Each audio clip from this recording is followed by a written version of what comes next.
भैया, तारक मंत्र राम है? वो तो भविष्य में नारायण के अवतार का नाम है ना भैया? हाँ गणेश, नारायण के अवतार श्री राम भविष्य में पृथ्वी पर अवतरित होंगे, किंतु उनके नाम की महिमा तो उनके जन्म के पूर्व से ही प्रतिष्ठित है। राम शब्द में नारायण के नाम से र और महादेव के मंत्र ओम नमः शिवाय से म अक्षर सम्मिलित है, और यह महादेव और विष्णुदेव के एक होने का ही प्रतीक है। इसीलिए गुरु वशिष्ठ ये नाम एक दिव्य और पूर्व नियोजित रूप से महाराज दशरथ के प्रथम पुत्र को देंगे, जो मामा श्री विष्णुदेव के ही अवतार होंगे। और गणेश, राम नाम की तो ऐसी महिमा है कि पिताश्री तो सदैव राम नाम का ही जप करते रहते हैं।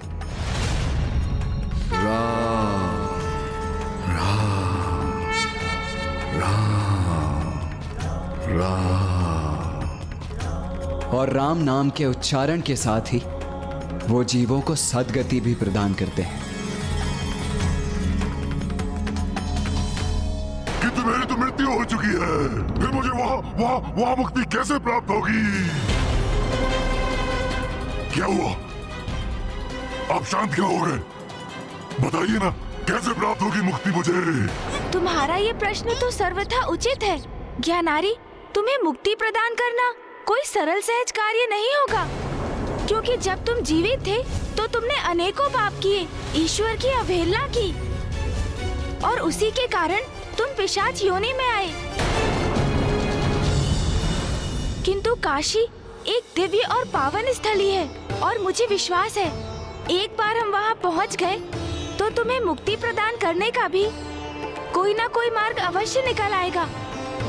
तो यहाँ क्यों प्रतीक्षा करें? चलिए चलिए प्रभु, काशी चलिए प्रभु, चलिए प्रभु, चलिए। वहाँ चलकर मेरी मुक्ति का कोई मार्ग ढूंढिए प्रभु, चलिए। चलेंगे, अवश्य चलेंगे ज्ञानारी, किंतु उसके पूर्व मुझे और भैया को माँ और पिताश्री से इसकी अनुमति लेनी होगी।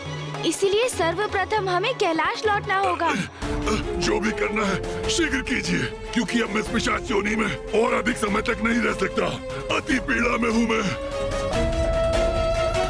माँ, पिताश्री, हमें आपसे एक विशेष अनुमति चाहिए। किस बात के लिए विशेष अनुमति पुत्र? माँ, हमें काशी जाना होगा।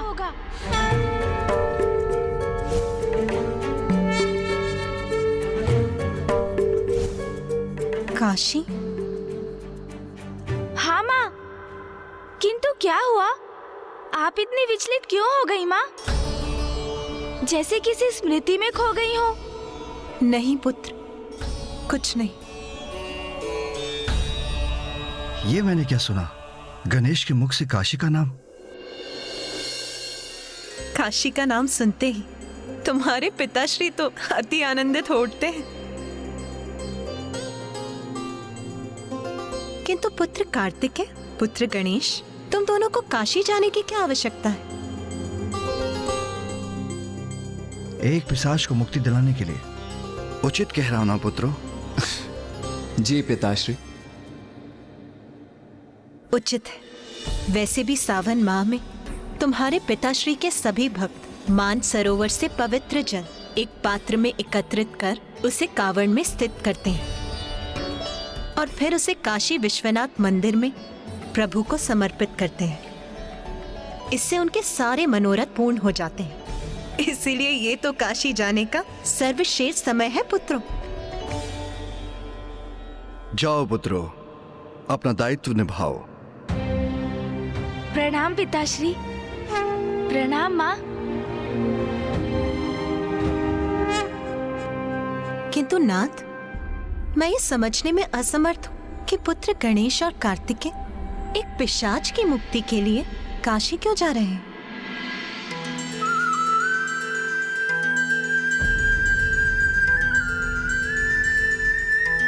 मैं समझ गई नाथ, ये सब आप ही की लीला है। और मेरे विचार से अब समय आ गया है। काशी में स्थित मेरे अंश को वर्षों बीत गए हैं, और अब आप उसका वियोग सह नहीं पा रहे हैं।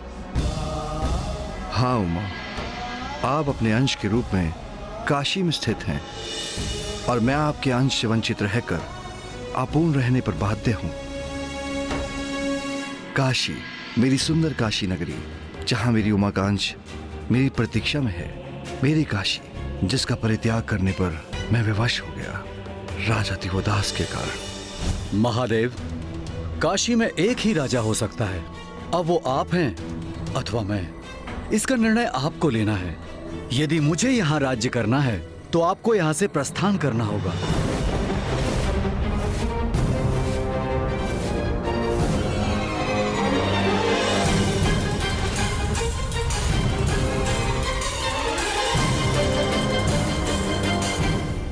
उमा, मेरा काशी त्यागने का समय आ गया है, किंतु आपको तो यहीं रहना होगा, क्योंकि आपको अपने निवास पर दृष्टि भी तो रखनी है। किंतु स्वामी, स्वामी रुक जाइए स्वामी।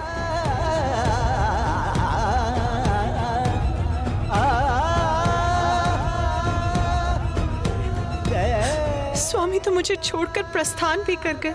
आपके अंश को काशी में पीछे छोड़कर मेरा अंश आपके अंश से विलग होकर मंदराचल में स्थित होने के लिए विवश हो गया, किंतु ये वियोग असहनीय है। जब तक आप लौटकर नहीं आते स्वामी, मैं इसी प्रकार ऊपर की ओर दिशा में देखकर आपकी प्रतीक्षा करूंगी। उस समय से उमा अपने आंशिक रूप में काशी में अकेली ही विराजमान है। वो वहाँ अपने भक्तों के लिए स्थित है, उन्हें दर्शन देकर उनकी मनोकामनाएं पूर्ण करती है, किंतु उनकी दृष्टि सदा ऊपर की ओर ही रहती है, इस आशा में कि उनके स्वामी अर्थात मैं उनके लिए कब लौटूंगा। हमारे एक होने का वो मधुर क्षण आ ही गया उमा, किंतु ये सब हमारे पुत्र गणेश के कारण ही संभव हो पा रहा है। अब हम यहाँ मानसरोवर के निकट क्या कर रहे हैं प्रभु? काशी के लिए अपनी यात्रा प्रारंभ क्यों नहीं कर रहे हैं? मेरे प्रभु और कुमार कार्तिकेय आप पर कृपा कर आपकी सहायता करने के लिए तैयार हो गए, और आप तब भी उन पर अपनी इच्छा लाद कर उन्हें शीघ्रता करने के लिए कह रहे हैं। मूषक जी, ज्ञानारी का पिशाच अति अप्रसन्न है। वो शीघ्र मोक्ष प्राप्त करना चाहता है, इसीलिए वो इतना अधीर हो रहा है। आप समझने का प्रयास कीजिए मूषक जी, जिस स्थिति में वो है वो अत्यंत कष्टदायक अवस्था है। उचित है प्रभु। किंतु ज्ञानारी, आपको थोड़ा धीरज रखना होगा, क्योंकि काशी यात्रा आरंभ करने के पूर्व कुछ विधि विधान का पूर्ण होना अनिवार्य है। सर्वप्रथम हम मानसरोवर से पावन जल लेंगे, फिर उस जल को कावड़ में स्थित कर शिव भजन गाते हुए काशी की ओर प्रस्थान करेंगे। हमें आपके पुत्र सुबोध को भी वहां बुलाना होगा।